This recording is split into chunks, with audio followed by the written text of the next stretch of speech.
आपको इस बारे में पता है या नहीं, नोटबंदी से भी बड़ा बिल आ चुका है जिसके बारे में लोगों को पता तक नहीं है। अभी तक का सबसे क्रांतिकारी बिल है जो 70 सालों के अंदर आया है और अभी तक की बनाई सारी की सारी व्यवस्था को वो पूरी तरीके से रेडिकली बदल देगा। जहां पर 370 में केवल कश्मीर प्रभावित हो रहा था, वहां पर नोटबंदी ने पूरे देश पर असर डाला और ये वाला जो बिल है ये भी पूरे 125 करोड़ लोगों के ऊपर सीधे तौर पर असर डालेगा। पिछले 73 ईयर्स में फार्मर्स के लिए जो व्यवस्था बनाई गई थी, जिसके बाद में किसान की स्थिति बद से बदतर होती जा रही थी, वो ये बिल कुछ हद तक सुधार सकता है या फिर काफी अच्छे तरीके से सुधार पाएगा। इस बिल को मोटे तौर पर जिस प्रकार से नोटबंदी हुई थी उसी प्रकार से कमीशन बंदी का नाम दिया जा सकता है। आज तक होता यह आया है कि फार्मर सीधे तौर पर कस्टमर से बात नहीं कर सकता था, उसको बीच के अंदर कमीशन देना पड़ता था। इस बात को समझिए, पूरे के पूरे आपका जो स्टेट है उसके अंदर 20 से 25 हजार या ज्यादा से ज्यादा 40 हजार आड़तिये होते हैं जो मंडी के अंदर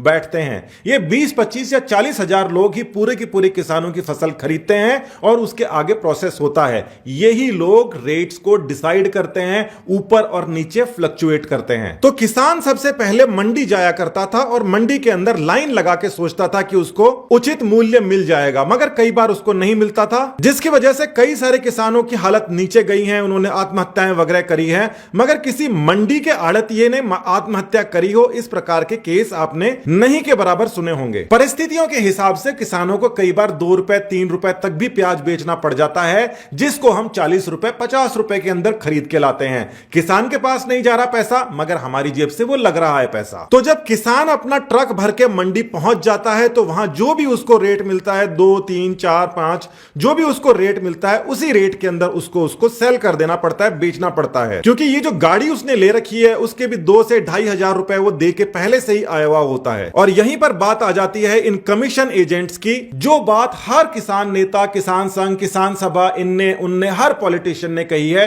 वही बात इस बिल के अंदर है और यह सबसे बड़ा शौक है। तो जिस प्रकार से कोई भी कंपनी अपने किसी भी उत्पाद का, जैसे आप ये छोटा सा माइक देख रहे हैं, ये 70 हजार रुपए का है और ये जो दूसरा माइक होता है ये 10-15 हजार का बनता है, मगर कंपनी डिसाइड करती है कि किस प्रकार से कितनी कीमत उसकी रखी जाएगी। अच्छा सामान की ज्यादा कीमत, खराब की कम कीमत। किसान मंडी के अलावा बाहर भी सामान बेच सकते हैं अपना, मगर देखा जाए तो यह लीगली गलत चीज है। 70 सालों के अंदर जाके हमने एक व्यवस्था बनाई है कि किसान केवल मंडी जाएगा और मंडी से ही यह सामान बाहर जाएगा, वहां से ग्राहकों तक यह पहुंचेगा। मगर दूसरी तरफ अगर आप देखेंगे तो सारा का सारा रिस्क किसान उठाता है। फसल खराब हो गई, किसान को नुकसान, आड़तिये को कोई नुकसान नहीं होगा, उसके पास तो जो सामान आएगा उसमें अपना कमीशन लेगा और आगे बेच देगा। एक और बात आपको ध्यान में रखनी पड़ेगी कि बाहर भी बहुत सारी खरीद होती है और माना जाता है 40% से ज्यादा अनाज की खरीद मंडी से बाहर ही हो जाती है। हालांकि यह गैर कानूनी है, मगर फिर भी होती है। सरकार इसके ऊपर रोक पाने में पूरी तरीके से असमर्थ रही है, ना ही आगे उसमें समर्थ होना चाहती थी, तो सरकार ने उसको लीगलाइज कर दिया। फिर भी एक बात आप समझिए कि बाहर का जो किसान है वो हमेशा इस प्रकार के जो गैंग्स होते हैं उनका शिकार बना करता था। जब भी उसको जरूरत होती थी ये उसको पैसा दिया करते थे और उसके बाद में उसकी जो अनाज है, उसकी जो फसल है, औने पौने दामों पर सबसे पहले खरीद लेते थे, मंडी नहीं जाने देते थे, जहां पर टैक्स लगा करता था करीब 8 से 8.5%। तो सीधे तौर पर जो व्यवस्था थी, किसान से ग्राहक के पास आएगा और बीच में 8.5% उसके ऊपर टैक्स लगेगा, जिसके अंदर कुछ स्टेट गवर्नमेंट के पास में जाएगा, कुछ आड़तियों के पास में कमीशन जाएगा और कुछ साथ के अंदर मार्केट टैक्स और लगेगा उसमें। तो जो ये आड़तिये या कमीशन एजेंट्स थे, इनके पास में 2.5%, मार्केट के पास में 3% और स्टेट के पास में 3% जाया करता था। मगर उसके अलावा भी 4% बाहर का बाहर बिक जाता था, जो इसके अंदर नहीं आता था। तो जो ये 2.5% छोटा सा अमाउंट आपको लग रहा है, इस बारे में कोई दो राय नहीं है कि ये 8.5% जो आड़तिया ले रहा है उसमें से केवल 2.5% ही रख रहा है, इसको कोई मानने को तैयार नहीं है। इसलिए तैयार नहीं है क्योंकि सारा का सारा काम डिजिटल ट्रांजैक्शन के हिसाब से नहीं हो रहा। मंडी के अंदर अलग अलग स्टेप्स होते हैं, वहां पर भ्रष्टाचार को रोक पाना बहुत बड़ी सरदर्दी थी। सरकार कभी भी यह नहीं कह सकती कि 100% उसने रोका।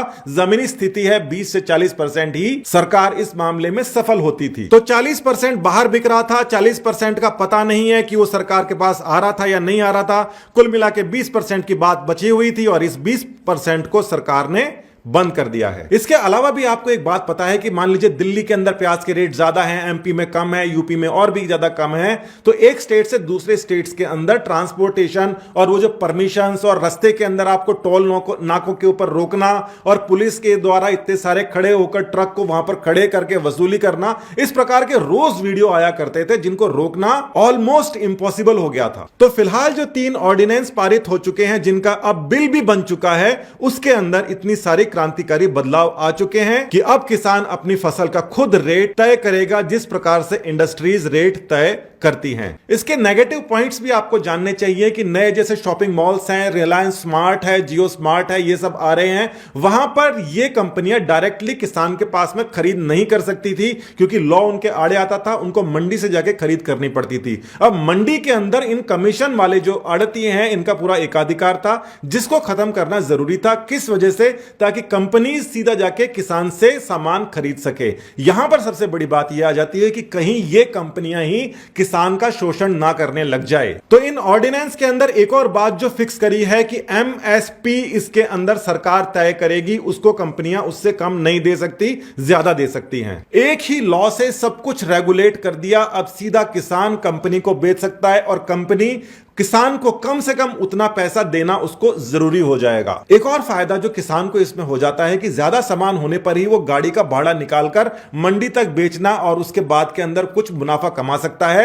मगर इस समय यह बात हो गई है कि कंपनियां खुद जाके किसान के खेत में जाके उसकी सब्जियां, फल, उसके अनाज खुद ले लेंगी, तो उसके अंदर ट्रांसपोर्टेशन कंपनी का लगेगा। देखिए, किसान को यह फायदा है कि उसको एमएसपी पहले भी मिलती थी, अब भी उसको मिलती रहेगी। हो सकता है उससे बेटर रेट भी मिल जाए, अच्छी क्वालिटी के सामान हो तो। साथ ही में उसका भाड़ा नहीं लगेगा। और आपको और हमें क्या फायदा है, ग्राहक को क्या फायदा है कि अब हम किसान से भी डायरेक्टली सामान ले सकते हैं, वो हमारे पास में आके हमें बेच सकता है। इससे जो रेट्स हैं वो कंट्रोल रहेंगी। कोरोना के अंदर आपने वैसे भी देखा होगा, खासकर छोटे शहरों के अंदर तो लोगों को काफी सस्ती सब्जी मिल गई थी। मगर फिर एक और बात आ जाती है भ्रष्टाचार की। वो ये आ जाती है कि ठेलों के ऊपर मंडियों से होकर जो एक नेटवर्क फैलता है, उसके अंदर सबके एरिया डिफाइंड होते हैं। उसमें भी बहुत सारी वीडियोस आपने देखे होंगे कि कई सारे कानून के रखवाले फ्री के अंदर सब्जी लेके जाते हैं या शाम को 500 रुपए का नोट उनको देना पड़ता है। चाहे ये किसी भी लेवल के ऊपर परेशानी हो, मगर ये देश के लिए घातक थी।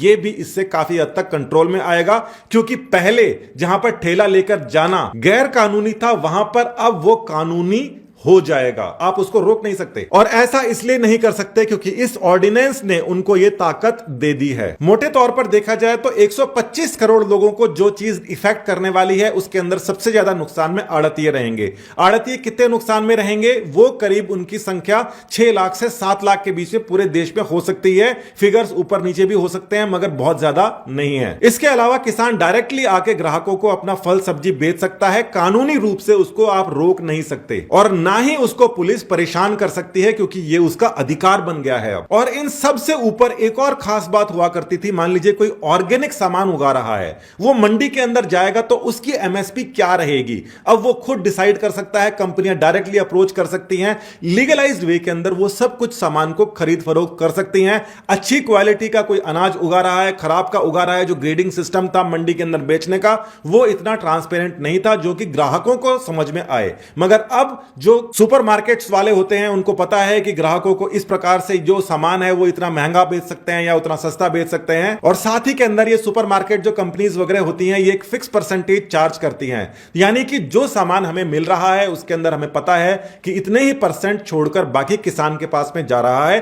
पहले ये सब नहीं हो पाता था। तो इस बिल का विरोध कौन करेगा? सबसे ज्यादा आड़तीय करेंगे, क्योंकि एक मंडी के अंदर मान लीजिए 100 आड़ती हैं, तो वो सुबह सुबह डिस्कस कर लेते थे कि आज इसका रेट इतना रखना है। अब उनके ऊपर वो कंट्रोल हट जाएगा। मगर आड़तियों के अलावा सबसे बड़ा नुकसान होने वाला है किसान नेताओं को, जो उनकी जो सबसे बड़ी डिमांड थी वो पूरी हो चुकी है। यानी कि किसान अब खुद डिसाइड करेगा कि उसकी फसल का कीमत क्या है। एमएसपी गवर्नमेंट है, वो तो डिसाइड करेगी। मिनिमम आपको मान लीजिए 100 रुपए उसने डिसाइड कर रखा है किसी चीज का, तो वो तो आपको देनी पड़ेगी। मगर उसके अलावा किसान खुद डिसाइड करेगा, कंपनी की गाड़ी आ रही है, मैं तो 150 में बेच रहा हूं, आपको लेना है तो लो, नहीं तो दूसरी कंपनी को मैं बेच दूंगा। इसके रिजल्ट्स लाने के अंदर करीब 10 इयर्स लग जाएंगे, जब हमको समझ में आएगा कि यह काम सही हुआ या गलत, मगर नेक्स्ट सीजन से ही इसका जो इफेक्ट है वो हमको दिखाई देने लग जाएगा। तो आज के टाइम के अंदर आंदोलन हो, चाहे हड़ताल हो, चाहे कुछ भी हो जाए, मगर हमको करीब 10 साल लगेंगे ये जानने में कि आज जो हमने ये बिल का क्रांतिकारी बदलाव किया है, जिसको हम कमीशन बंदी कह रहे हैं, क्या ये बदलाव सही है या गलत है? आप क्या सोचते हो इस बारे में? कमीशन बंद होना चाहिए या नहीं होना चाहिए? सरकार को क्या इसके अंदर और भी कोई नई चीज को ऐड करना चाहिए? क्योंकि किसानों की जो 70 साल से चलती आ रही सबसे बड़ी मांग है अपनी फसल का खुद दाम तय करना, वो यहां पर पूरी हो गई है। बहुत बहुत धन्यवाद। नमस्कार।